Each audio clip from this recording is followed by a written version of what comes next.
from ABC News. This Week with David Brinkley. Now from Washington, David Brinkley. Republicans in charge or Democrats in charge, it makes no difference to many or most Americans because they never hear from the federal government until it wants their money. Now, both parties are talking of cutting taxes, but the cuts they talk about are too small to make it a bidding war. It's more like a little skirmish and more about politics than money. And maybe another 100 pages in the complicated tax code, proud product of the House Ways and Means Committee, not the IRS. What is likely to come of this? We'll ask our guests. Representative Dick Armey, Republican of Texas, soon to be the House Republican leader. Representative Richard Gebhardt, Democrat of Missouri, the House Democratic leader. A special interview with the head of the Federal Aviation Administration, David Hinson. Jack Smith with a background, and a discussion here with George Will, Sam Donaldson, and Cokie Roberts, here on our Sunday program. First, a little news. The papers report this morning that 4 bullets have been found on the White House grounds after yesterday's shooting, and one, they say, pierced a window in the state dining room. Nobody hurt, no arrests. North Korea still holds 2 American pilots from a helicopter forced down there yesterday. The North Korean government says it'll give the details later. As the holiday travel season rises to a peak, the highest peak of the year, the airline's problems also have peaked. They've had mechanical troubles, canceled flights, some types of planes stopped from flying, and crashes. What's going on? Here with us is the administrator of the Federal Aviation Administration, David Hinson. Mr. Hinson, thank you for coming. Good morning, David. George here with us, and Sam. George, Sam. What's happening to the airlines? Why so much trouble? Well, we think, and I think, these recent circumstances with respect to the accidents are indeed random events. We can find no connection between them whatsoever. And where aviation safety is involved, we can't pay any attention to holiday time. So, as you know, we grounded an airplane from flying in icing 2 weeks ago, the ATR, and that's unfortunate from a timing standpoint, but essential from a safety standpoint. Well, those ATRs are grounded and the passengers are standing around wondering how to get home. How do you deal with that? How do the airlines deal with that? Well, I think the airlines are pretty good at rescheduling the passengers. This problem we found on the ATR as a result of flight tests in France is like finding a needle in a haystack.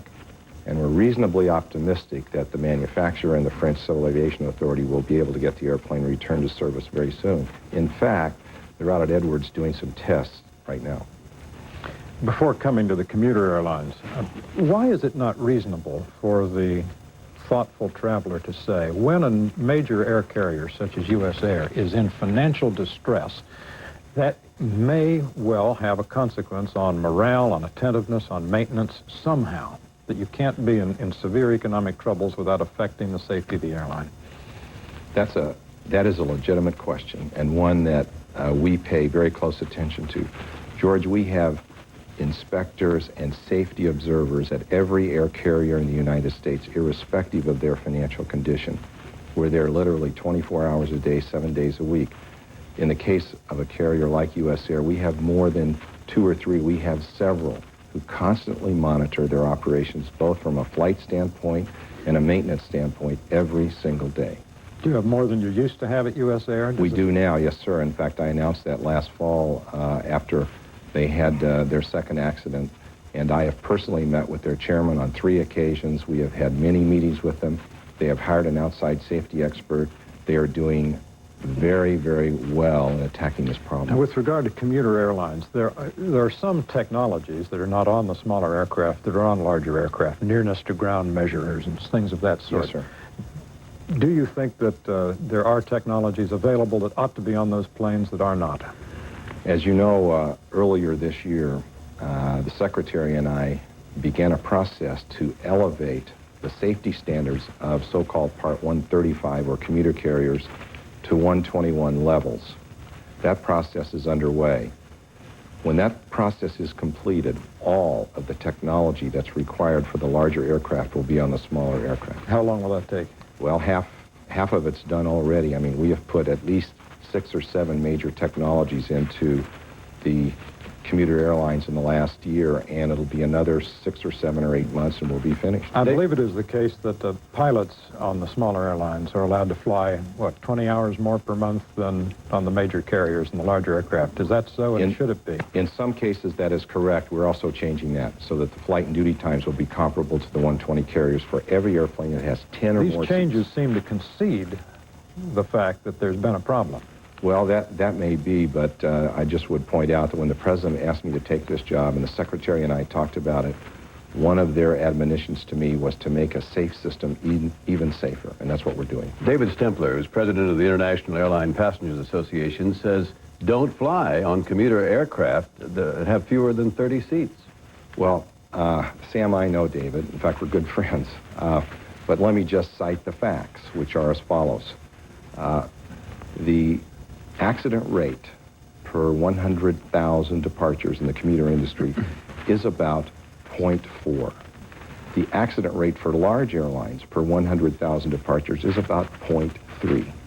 There is hardly any statistical difference between large airlines and commuters. Now, those are the facts. Yet, commuter aircraft have had a number of accidents in the last several years, and it's not very much solace to someone who's died. Of course not, and one accident is too many for us. Well, you say Stempler's wrong, then? Well, I say I think that his conclusions are erroneous. Yes, I do.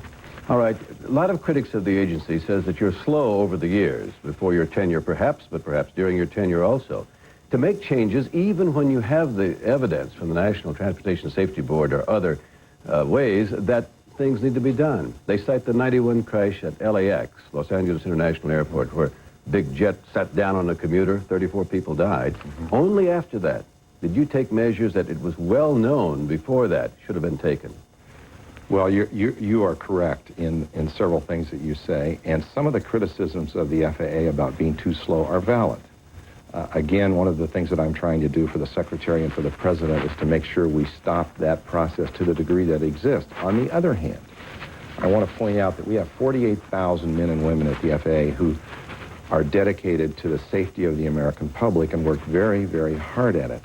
And most of what we do, fortunately, 95% is preemptive and preventing accidents. You don't see all of the things we do every day so that we have a good safety record. It is those few accidents where we learn from our mistakes that you're referring to, where the NTSB has occasionally said we're a little bit slow, and in some cases they're correct. Mr. Hinson, thank you. Thank you very much. Thank Thanks you for very coming, being with us. Pleasure to have you. My pleasure. We'll be back looking for some information about the political parties' plans for tax cuts and their plans for politics in a moment.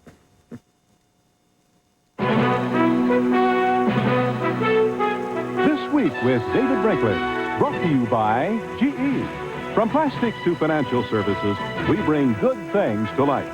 And by Merrill Lynch. For clients around the world, we make a difference. I want to tell you about my home far away. My mother and father are there. Strengthening the links of communications requires capital. In the last 3 years, Merrill Lynch raised over $50 billion for communications companies around the globe. We connect investors to opportunities and the people of the world to each other. For them, it makes a difference. The difference is Merrill Lynch. There's a problem with most dishwashers. No matter how hard you try, there's always something that doesn't quite fit in. Unless you have the GE Profile dishwasher with Smart Rack design. Unlike the average dishwasher, you get over 20 different loading options that let you arrange pots, pans, and dishes with the greatest of ease. The GE Profile. Mom! A fitting end. No problem. To any meal. Now our man Jack Smith looks at the details of what the politicians say they will offer what they call the middle class, meaning people of middle income. Some of it sounds pretty good. Jack? David, Americans looking for a little something extra in their Christmas stocking this holiday season have something to look forward to. Prospect of a tax cut in the new year.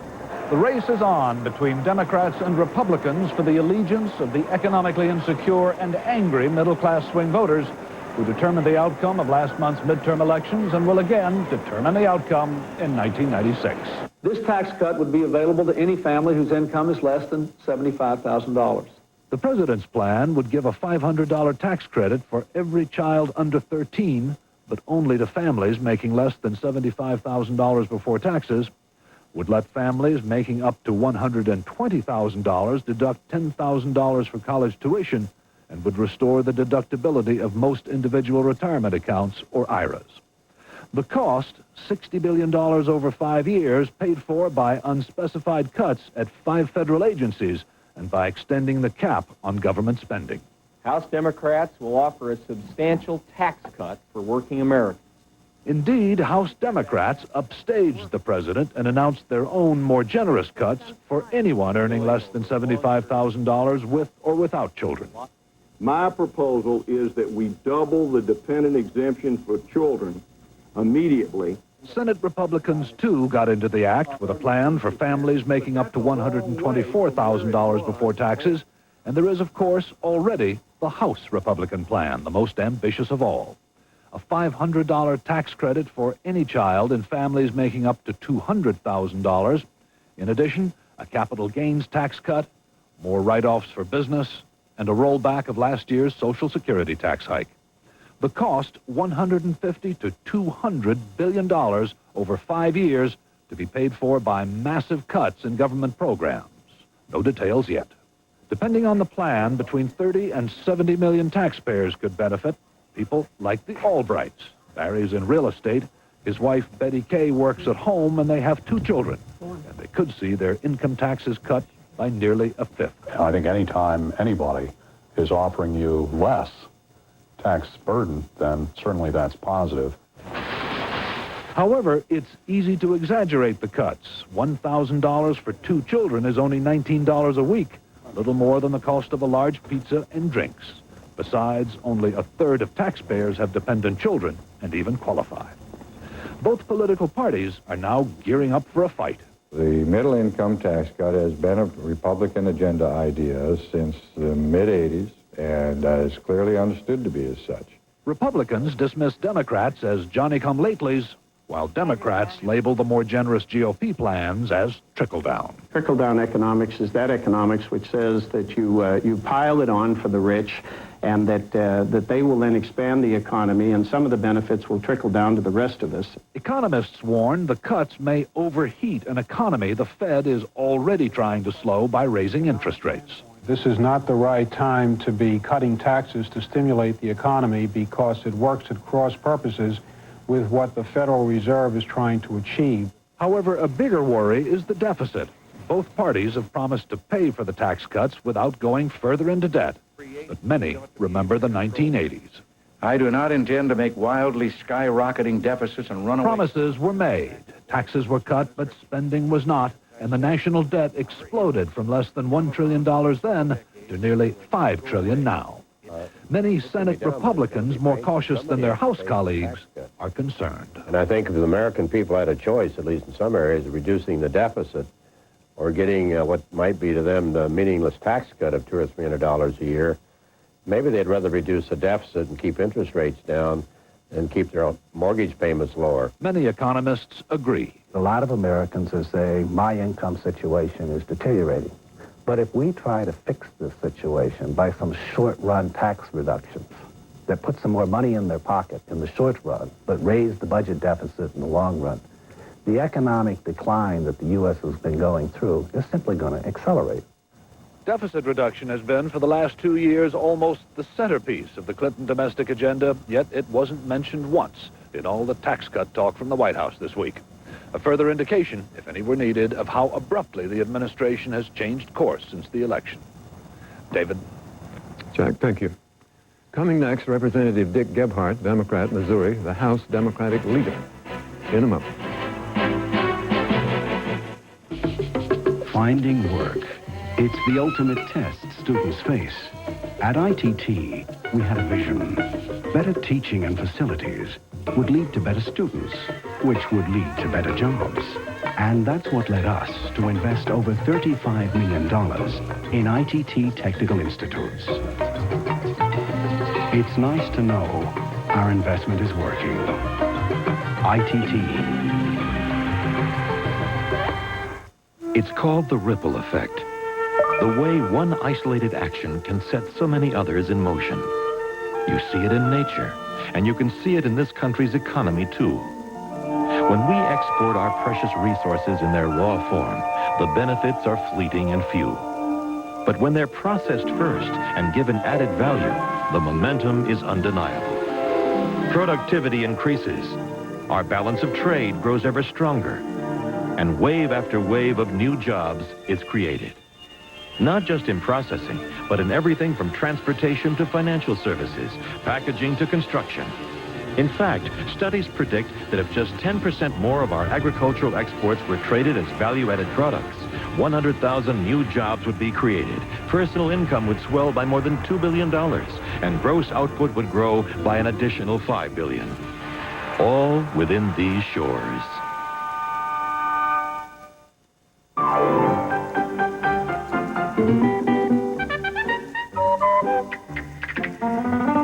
The great masters.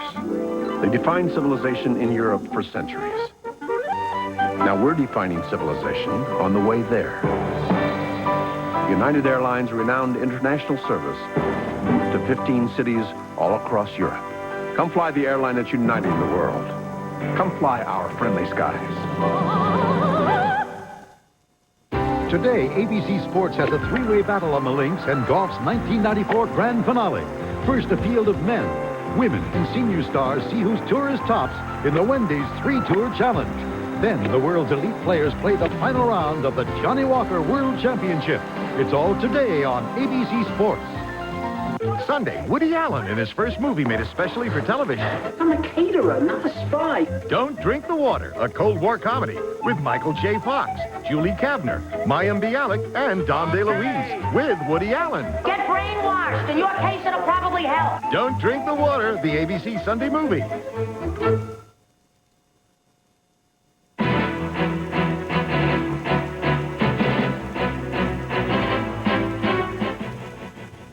With us now from St. Louis, Missouri, is the Democratic leader of the House, Representative Dick Gebhardt. Thanks for coming. Pleased to be have you. here. Here with us, as you can see, are George Will and Sam Donaldson. Now tell me, Mr. Clinton is saying that it's time to do something for what he calls the forgotten middle class. If the middle class has been forgotten, who's been remembered?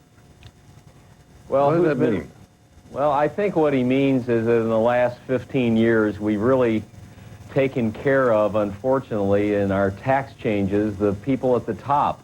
If you look at income tax liability over the last 15 years, the biggest cuts, about a 7% cut, has come to people over $100,000 a year.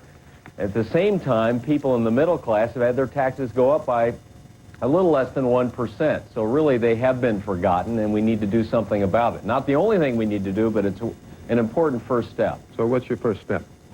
Well, the first step is to give them a tax cut, like the one I suggested or the one the president suggested. They're very similar. It says that you get a credit for wages under what I proposed or what the president proposed for children or sending students to college.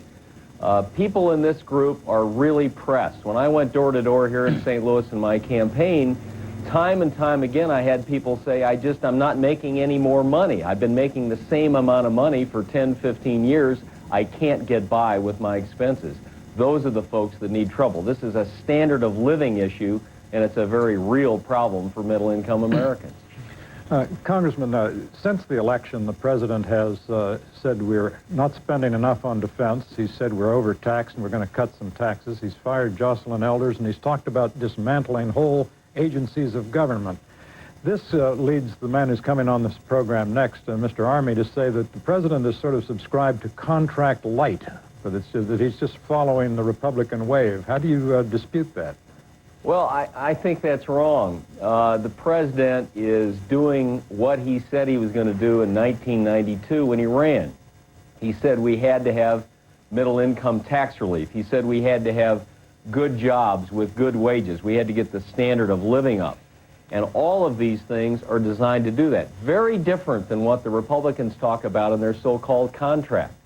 Over half of the benefits, the tax benefits in their contract, goes to people who earn over $100,000 a year. In addition, Over 10 years, it blows a $700 billion hole in the deficit.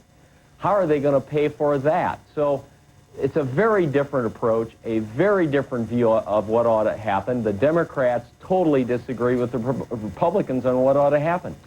This morning and on other mornings, you and Democrats of your persuasion talk a lot about income distribution. We don't have the figures yet for 94, but in 1993, the first year of the Clinton presidency, the percentage of the national income earned by the top 5% of income earners increased. The percentage of income earned by the top 20% of income earners increased.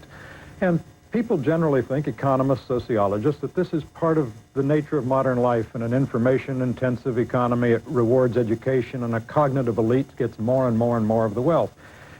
Is it your idea that tax policy ought to fight against this, ought to resist that? Well, George, it certainly shouldn't be the other way around. And what's happening is we've made the big tax cuts for the wealthiest, and we've raised taxes on the people that are having the greatest trouble. That is not a good policy.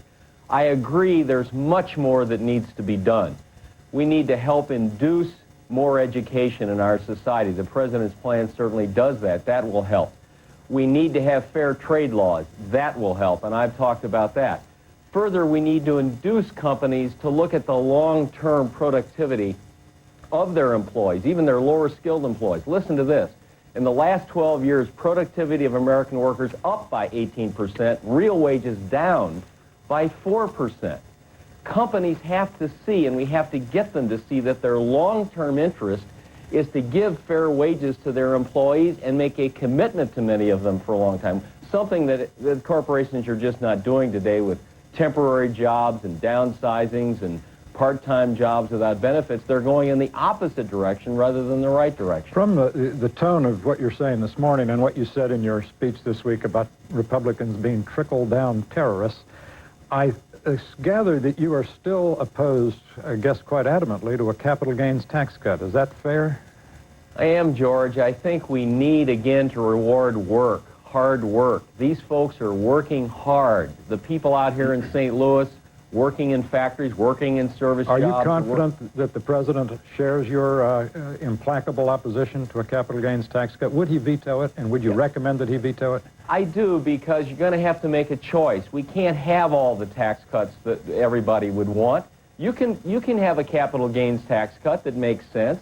You can work one out, but can you afford that and giving a tax cut for middle-income people? I don't think you can. The Republicans have yet to come forward with the cuts they're going to need to make this contract work. I doubt that they're going to be able to do it. So I say first, deal with hardworking middle-income families, and then later, if we have something to do to induce more capital formation in a fair way, we can do that. Mr. Gephardt, some economists, as you know, say that a tax cut of any size, and perhaps $60 billion that the president proposes is not really sizable in our economy, but a tax cut of any size wars against the Federal Reserve Board's efforts through the increase in short-term interest rates to prevent inflation from getting started again. Sam, I just don't buy it. First of all, we're going to pay for the tax cut. This is not going to be a deficit exploder. We're going to pay for it in the budget. Secondly, you know, giving a hard-working family a few extra dollars to be able to buy groceries or to make a car payment or to be able to send that child to school, I don't think is inflationary. Well, Mr. Gephardt, if I may just follow up on that.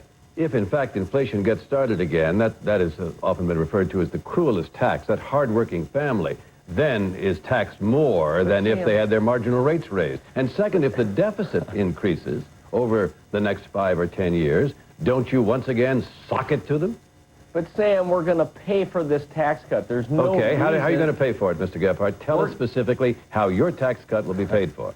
The president will have a budget that has the cuts in it across the board and in different departments that'll pay for it. We Democrats in the House will have our own budget. It may have a few minor differences, but we will pay for the tax cut. I just ask you this. Is it more doable to pay for a $50 billion tax cut or a $700 billion tax cut, which is what the Republicans are going to talk about? If you're talking about inflationary actions, you look at what the Republicans are proposing, not at what we're proposing. And finally, I think the Federal Reserve is perfectly capable of figuring out how to keep interest rates down. They've done a fair job. I have some criticism, but this is not going to make their job that much harder. Mr. Gephardt, why did you come out with your tax cut plan ahead of the president's? You certainly preempted him in all of the newspapers and on the news broadcasts. Was that your intention, or did it just sort of escape you that that's what would happen? Sam, you never upstage a president. The president is always... But you did. I did not. You never do that. Secondly, look at what we're both saying. We're saying the same thing. We're saying we got to help hard-working middle-income families, not the wealthiest people in America again. There's a minor difference between what we're saying. The news is we're together, and we're very different than what the Republicans are saying. Are you in the back of your mind considering running against the president for the party nomination in 96? The president's going to run. The president's going to be re-elected, and I support him. George? Congressman, the country on November 8th really seemed to say, let's shake things up. Let's question some hitherto unquestioned premises. Let me ask you to do that here. Is there any cabinet-level department that this country could do without? HUD, Commerce, and Energy, Education. Is there some program that people have actually heard of that you think could not only be pruned, but just extinguished? I think we got to look at that, George. I don't put that off the table. I think there may be a way to move some necessary actions out of agencies into other agencies and get rid of an entire agency. Maybe Commerce, maybe Energy. That ought to be looked at. Do we need a small business administration? We probably do. I mean, the message I don't want to send today is to do something to hurt small business. That's the heart of the job creation. Should the government be running a railroad? I'm not sure. We ought to look at all of it. I am prepared to look at everything. I think the voters sent a very clear message. They want government to be more efficient. They want us to cut expenses. And they like to keep more of their money. That's one of the big messages of the election. Sam, we're doing that, and we're going to do it. Now, you're the leader of what's going to be the minority after all of these years of being in the majority, and I'm interested in what your tactics will be like. We know what Mr. Gingrich's tactics were like all these years. They were flash and obstruct in many ways, and very effectively in the sense that he often was able to take a small number of Republicans and wield a great deal of influence. Now, are you going to resist the Republicans? Are you going to fight them at every turn? Sam, we're sent here, Democrats or Republicans, to solve problems for the American people. And if we're just going to be fighting and bickering for the sake of bickering, then we're in trouble. We can't do that. I don't want to do that. If we can cooperate with the Republicans on various parts of this program and other issues, we ought to do that. We will reach out, and we will try to find places where we can cooperate. But we're not going to capitulate. We're not going to give up what we believe in, and we're not going to stop fighting for the people that we think we're here to fight for. That's what we're going to do. On that note, Mr. Gephardt, I have to thank you. Time is up. Thank you. Pleasure to have you. Come again. Thank you. Next, we will hear what the Republican leadership has in mind for the long-suffering, high-paying, irritated American taxpayer. And we will hear it from Representative Dick Armey, Republican of Texas, soon to be the House Republican leader. In a moment. Buy hamburger, cook it up, and you'll discover you have a whole lot of something you don't even want. Try Harvest Burgers from who else? Green Giant. And get the flavor without all the fat. They're all vegetable, with far less fat than hamburger, no cholesterol, and lots of taste. New Harvest Burgers from Green Giant. Everything you want from a burger, without everything you don't. We needed a system that could totally re-engineer the way we do our printing business. There were only a few quality solutions around. The Xerox Docutech was the one we chose. We went from the presses to high-speed laser images of our documents being stored and sent to Docutechs on demand. We saved about 5 times this space by going from offset presses to electronic document production. It's a very different world from where we started.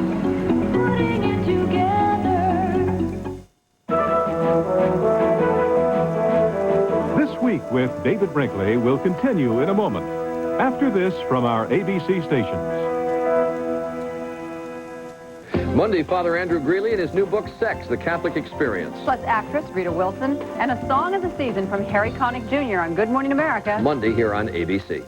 So much dissatisfaction in spending your hard-earned money today that when people experience a store that is legitimately interested in their satisfaction, I think people respond extremely well to that experience. At the Men's Warehouse, you're going to find popular priced, branded clothing, brands that you have heard of with the best service that you'll ever get in buying a suit. I guarantee it. In Salem, Clackamas, Beaverton, and downtown Portland. Jumpstart your day by coming to Bruce Chevrolet Geo in Hillsborough and get up to $1,000 off with factory rebates. Save big on all remaining 94s in stock, like this attractive new Prism 4-door sedan or this all-new 95 Lumina 4-door. You'll have lots of fun in this roomy Geo Tracker 4x4. Get a great deal now with savings up to $1,000 off with factory rebate. You know the place. That's Bruce Chevrolet Geo in Hillsborough, just west of Beaverton. What ants, insects, and other critters tell us about ourselves next Donahue.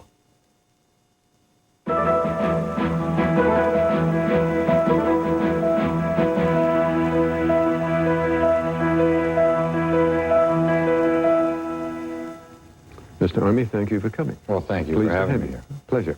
You know George and Sam. Been around a while. They welcome you along with me. Now, one of my pet gripes about the tax system is not so much the rates, as the complexity of it. The House Ways and Means Committee, it seems to me, has really done a job on the American people, produced an outrageous and scandalous piece of legislation. You plan to do anything about that? Not in the near term. Obviously, our Republican agenda for the first 100 days is in the contract, and we have specific proposals. My own proposal, I think, is gaining some celebrity in America to pass a flat tax. That is not a job for the first 100 days, but it's certainly a job that I'm committed to. As Bill Archer is also committed to substantial reform in the tax code, it seems to me very clear that your complaint against the American tax code's complexity as we know it today is shared by the majority of America, and I would suspect that within the next 2 to 3 years you would see a substantial reform and simplification of America's tax. We'll wait with bated breath. Thank you, George. But the entire impulse is the other direction. Indeed, some people might say that to attack you guys from the right, which doesn't happen that often, is that the impulse that's being shown by the House Republicans and others is social engineering from the right, just flipping over the Democrats' tendency. They're going to use the tax code to encourage savings, encourage investment, encourage people to go to college, rather than just giving people their money and saying, spend it as you will. Well, actually, I think I see it more as a matter of removing impediments. Taxation of savings and investment is almost always double taxation in America today. If you lower the burden of taxation on savings and investments, you ought to get more. Now, in my most perfect world, with the flat tax, we would go further than we have. But I don't think we're going in the direction of social engineering. I think we're going in the direction of removing the coercive effects of the tax code. It's generally felt that when you get a huge electoral tide, such as there was in November, that it lasts about 6 months, and that you'd better do whatever you're going to do in a hurry after the Congress reconvenes. If that being the case, why not start with the flat tax? Well, I have to tell you, first of all, the contract agenda is no timid agenda by anybody's measure. We will do more in the first 100 days than what has been done in the last 10 years in this town. The flat tax, in my estimation, is an idea that has an enormous appeal with America. It's growing, but almost the entire Washington establishment lines up foursquare against the flat tax. My own view of the matter is that this is such a massive job of big lifting that we've got to let it grow stronger in America before we dare let it try to win in Washington. You're talking about the first 100 days. Day one, January 4th, you said is going to be the longest day. But you said there's a danger that unnamed forces may sabotage you on that day and further on. Who would sabotage you? How would they sabotage the House? Well, there's a danger they may try to sabotage us. How would they do it? Well, parliamentary votes, procedural votes, just delay. I mean, essentially, you know, the old line is that the pain may be inevitable, but the suffering is optional. Now, if they opt for the suffering, the Democrats in the minority, they're not real happy about their newfound position in life, so we have to be prepared for the possibility they may use a host of procedural movements to drag out that day. We are prepared for that day to last until 3 a.m. the next morning. More on taxes in a moment, but first just a little aside. The shooting at the White House yesterday. 4 more shots, or 6 shots, I think, fired in its direction. What do you make of this? What's going on? Well, it's very hard to tell. One of the things that we always we always find aberrant behavior. I think George Will made a great point one time. Every time we see one of these aberrant circumstances, we ought not to be tempted to commit sociology. I don't know exactly what happened there. Maybe some cranky person with a gun decided to go out there and make an exhibition of himself. I have no idea for exact what, the police don't know. But I don't think I want to commit a sociological review of our whole nation over one crank with a gun. Do you think we need to tighten up some security around the White House? Close off Pennsylvania Avenue has been one of the things the Secret Service has wanted to do for years. Well, I think that should be reviewed by the Secret. I'm not an expert on security. I pay attention to people who have the training, the background, the understanding of circumstances to make these kinds of judgments. I certainly can't sit where I am and make calls on the Social Security or the security of the White House. Okay, back to taxes. Mr. Gephardt says you and your brethren are trickle-down terrorists, meaning that you'll give the money to the rich, and if some of it can trickle down to the average person, well and good, but it's the rich you're taking care of. Well, Mr. Gephardt continues to incorrectly and inaccurately spout the party line that they've lived by since the 80s. In all due respect to my friend Dick Gephardt, he's in a state of denial. He doesn't accept the fact that America has repudiated the fiction of the trickle-down theories and the class warfare theories that these folks thought was their bread and butter. But it's not working out for them. In the tax cut bidding war, you are offering the most now to the highest bracket. I mean, let's review it. Gephardt and company offers $75,000 top. The president says 100 or 120,000. You go up to 200,000. I mean, shall we keep going? No. This offer was laid on the table in writing on September 27th.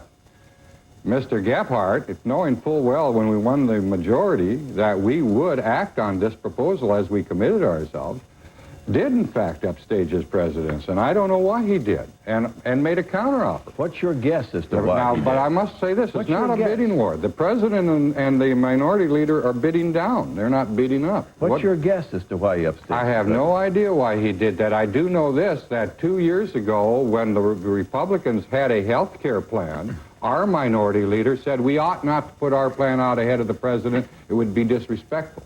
We gave this Democrat Democrat president more respect than what occurs to me that his minority leader did. See the Rodney Dangerfield of presidents? You don't have Is that to what take you're that saying? up with him. I thought it was peculiar, and I think the interesting question is, does this president's minority leader champion the president's tax proposal or his own? That's the curious thing we need to watch and see. Well, we've even heard talk of closing down some government agencies, not named. Would you have some you would like to see go away? Oh, Lord have mercy. I got probably the longest list in town. I mean, give it to me. Let's hear it. Well, Department of Energy, Department of Education, I think the Commerce Department. I'm sure I can go on more. At least if we don't close down the Environmental Protection Agency, we at least put a Snapple bid on them and ride the pony down. They're out of control. I mean, there's no doubt.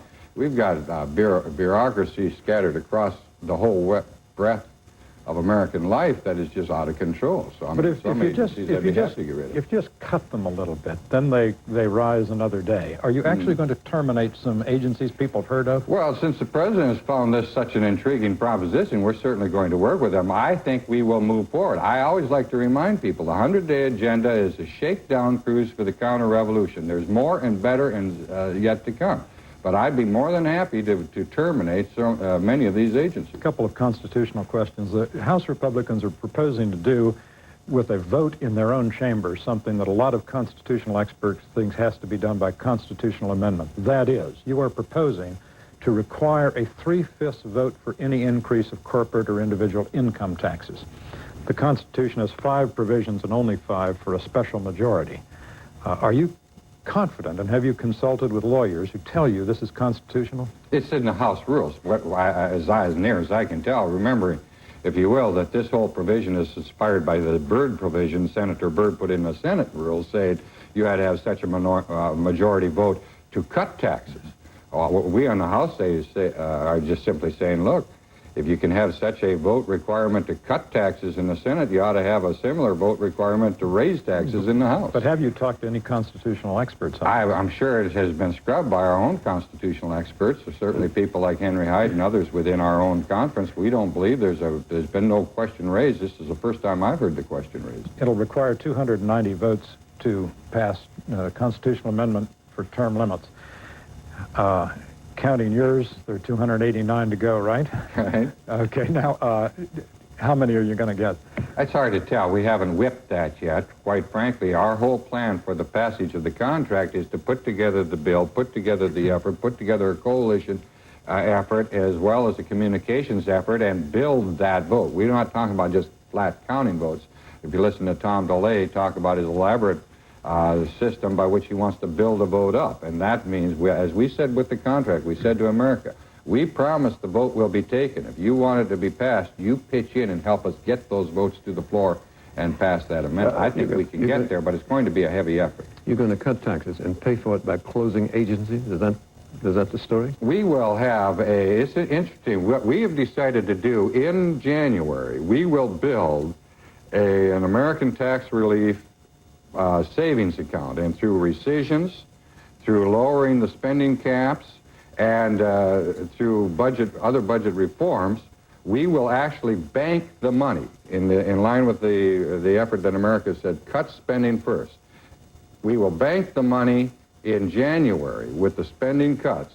Then, as we pass the tax proposals, all of which we intend to pass before April 15th, we will spend out of that savings account to pay it down, so that America, the economists that have been showing this Keynesian dysfunction that we've seen lately, will be reassured that the spending cuts come first. A lot of Americans don't like the perks that have gone on in Washington, particularly up at Capitol Hill. I know you know that. I want to ask you about a small issue, admittedly small, but I wonder whether your leader, Mr. Gingrich, is on the right side of it. At the moment, the House of Representatives, alone within the federal government, I believe, allows those of you who take trips on the taxpayer, because the taxpayer pays for your official travel, to use the frequent flyer bonus mileage accrued from those trips for your own vacations. Mr. Gingrich asked about this, and that's Mickey Mouse. People don't care about that if we do the big things, and he seems to be opposed to eliminating that perk. Is he right? Well, first of all, I don't think it's a perk.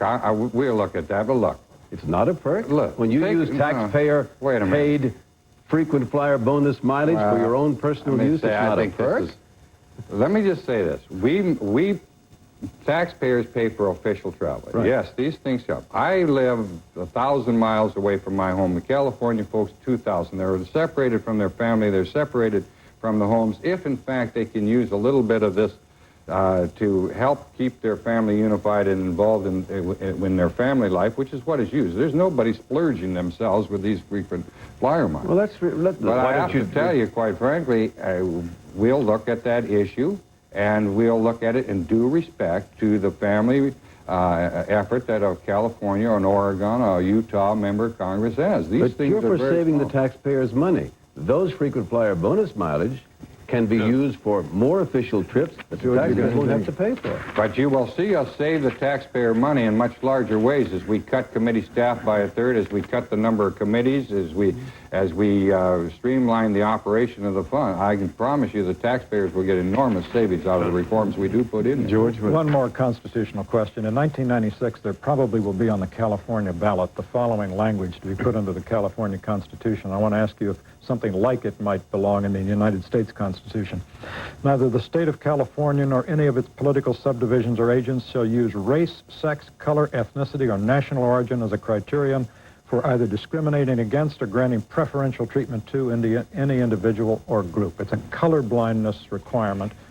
Do we need this now in the United States at the national level? I believe we do. Quite frankly, if you go back and you review the heart-rending speeches that we saw from Martin Luther King, and at the time of this terrible struggle we had, the goal has always been a colorblind society. My own view of the matter is it is just as much prejudice if I favor you because of your race as it is if I disfavor you. So are you saying that there may be a constitutional amendment like that coming out of the Republicans? I would be perfectly willing to be supportive of an effort that somebody makes.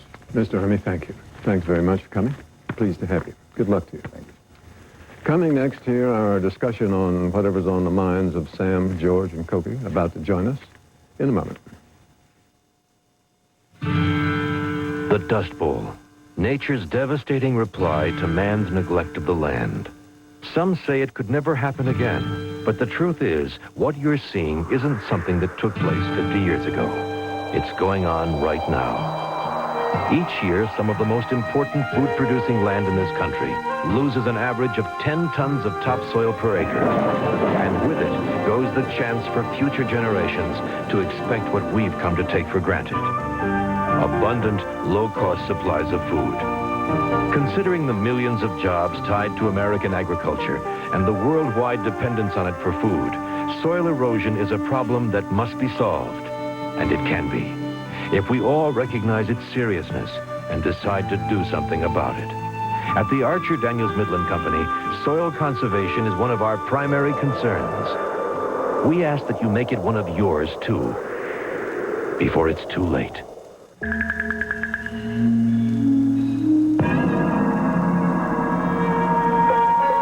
Free market economies are expanding around the world, and so is Merrill Lynch. Recently, we opened an office in mainland China, the first American securities firm invited to do so. It's the newest chapter in our 30-year history as a presence in Asia. It adds another dimension to our global perspective.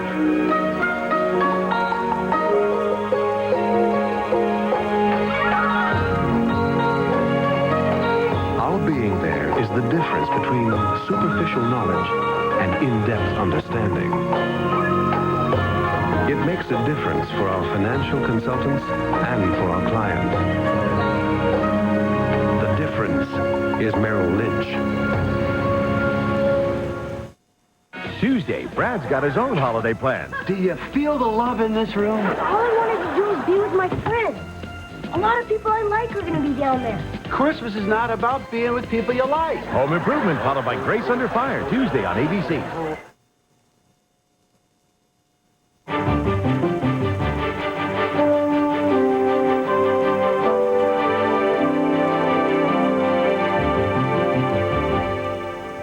Now, you all thought you were going to get off easy. Here's the first question.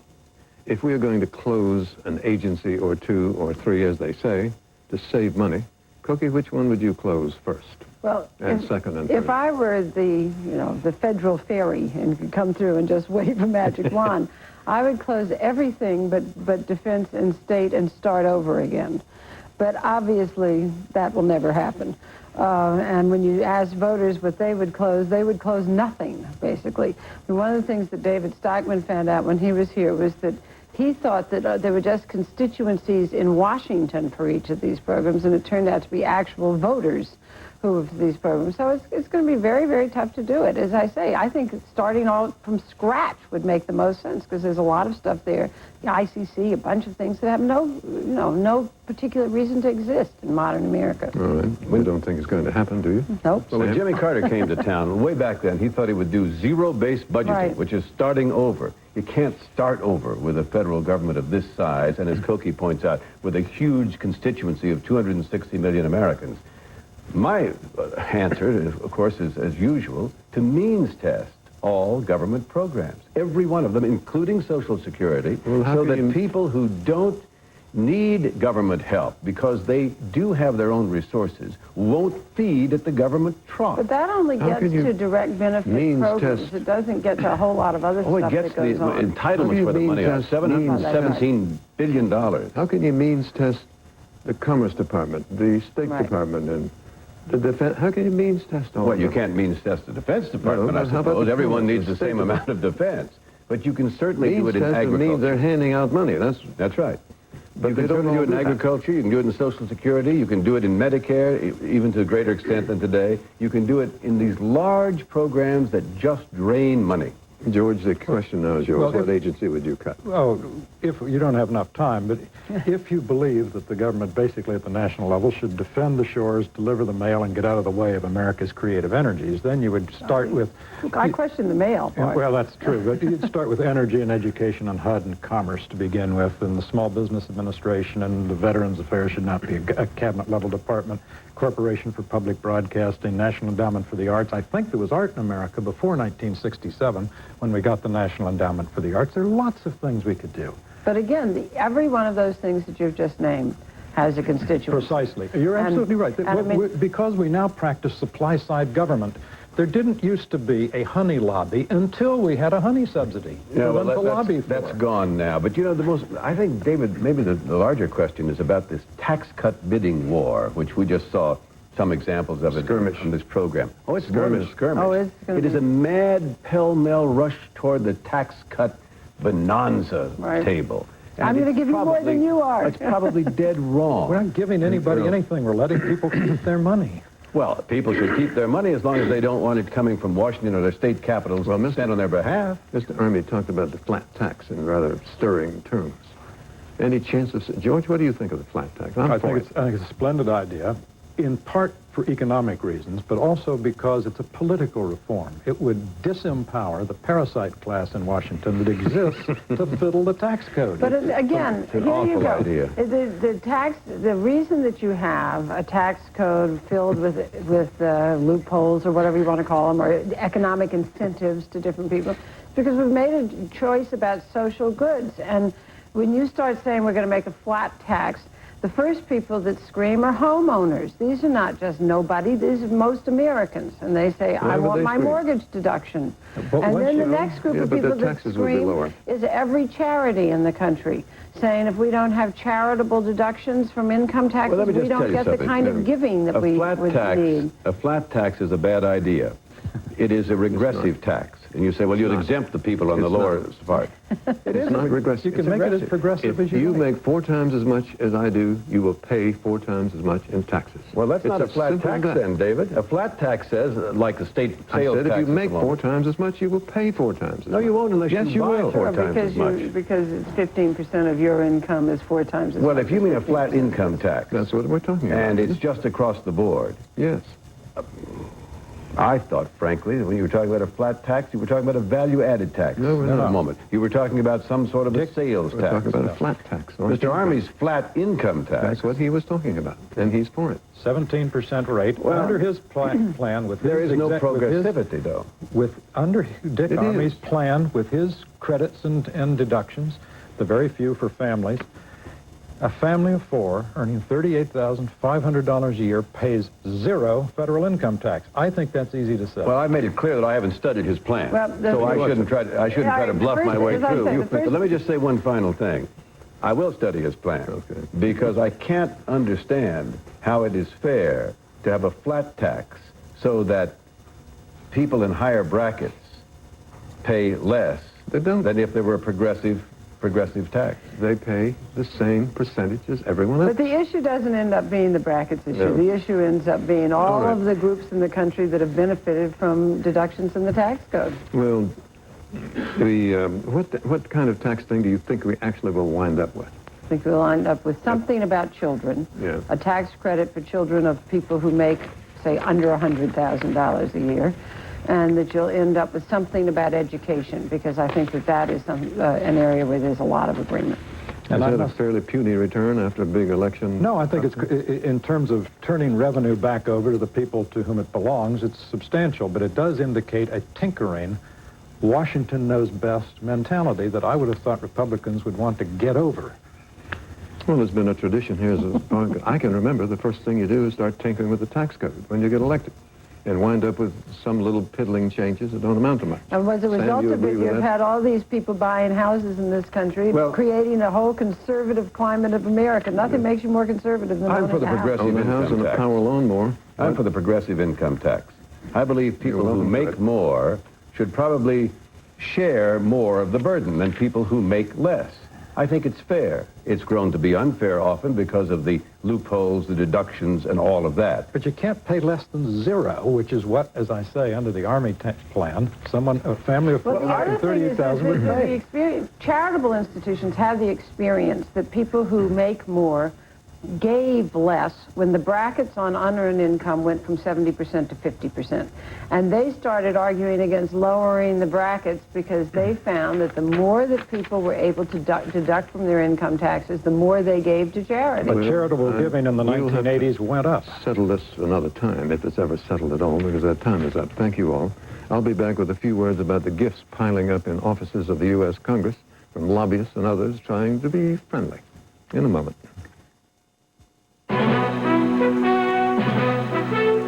This Week with David Brinkley, brought to you by GE.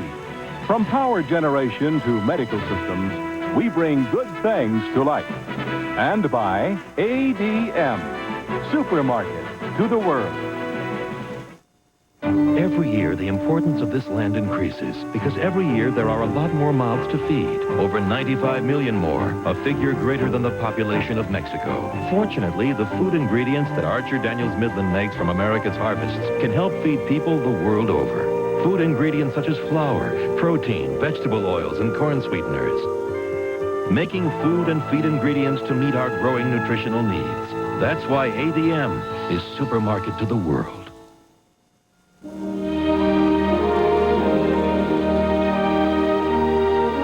Over 100 years ago that a small group of men had an idea to combine the new technology of GE electric lighting with football, the first night football game. Both the players and the engineers ran into a few setbacks. And while that evening was by no means a great success, the GE engineers knew there would be other nights, brighter nights. And even today, with all our advanced technology, at GE, we know it's just the beginning. The future will be more brilliant than any of us can imagine. Night football. Yeah, that'll be the day.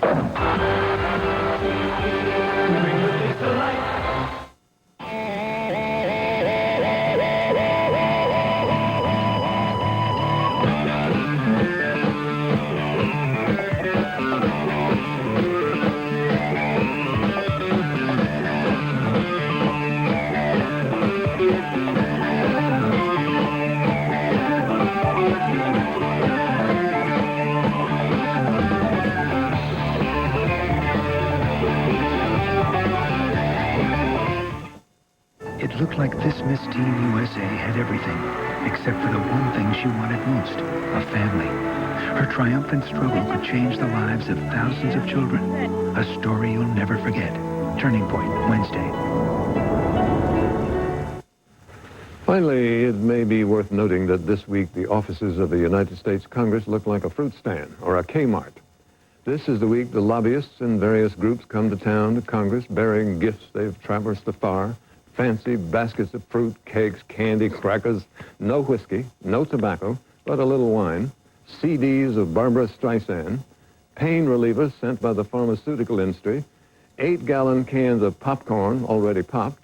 Under law, Congress imposed on itself they can't accept anything very expensive, so a lobbyist gave a committee member a tote bag along with a note saying, "I hope you can accept this. It's really cheap." For all of us here at ABC News, until next week, thank you.